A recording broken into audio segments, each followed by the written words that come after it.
Di Pulau Lombok, tepatnya di sebuah desa bernama Padamara, Lombok Timur, tersimpan sebuah legenda lama yang masih dipercaya hingga kini.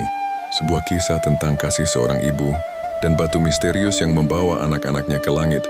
Pada zaman dahulu, hiduplah pasangan suami istri miskin bernama Amak Lembain dan Inak Lembain.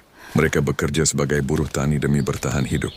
Setiap hari, Inak Lembain berjalan dari desa ke desa menawarkan jasa menumbuk padi. Kedua anaknya selalu ikut menemaninya kemanapun ia pergi. Pada suatu hari, kedua anak itu duduk di atas sebuah batu di dekat tempat ibunya bekerja. Awalnya, semuanya terlihat biasa saja.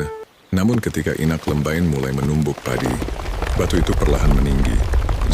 Sedikit, batu tersebut tumbuh menjulang dari tanah. Anak sulungnya berteriak ketakutan seraya memanggil ibunya.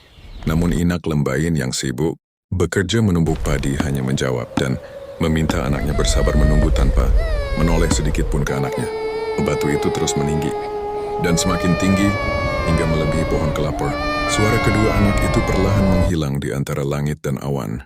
Setelah warga kampung ramai melihat kejadian itu, barulah Inak Lembain tersadar kedua anaknya telah dibawa batu golok jauh ke atas langit. Ia kemudian menangis sejadi-jadinya. Dengan penuh kesedihan, Inak Lembain berdoa memohon agar anak-anaknya kembali.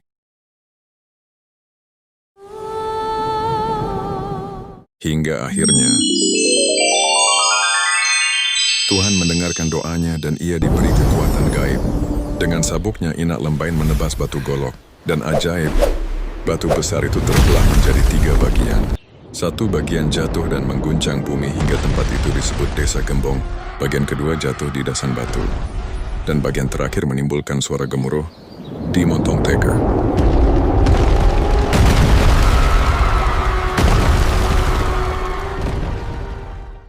Namun kedua anak itu tidak pernah kembali menjadi manusia. Konon si anak sulung berubah menjadi burung kekuok dan adiknya berubah menjadi burung kelik. Konon karena berasal dari manusia, kedua burung itu tidak mampu mengerami telurnya. Hingga kini, legenda Batu Golok tetap hidup dalam cerita rakyat Sasak Lombok. Kisah Batu Golok mengajarkan bahwa kesibukan dan pekerjaan jangan sampai membuat kita lalai dan mengabaikan orang-orang yang kita sayangi. Karena terkadang penyesalan datang ketika semuanya sudah terlambat.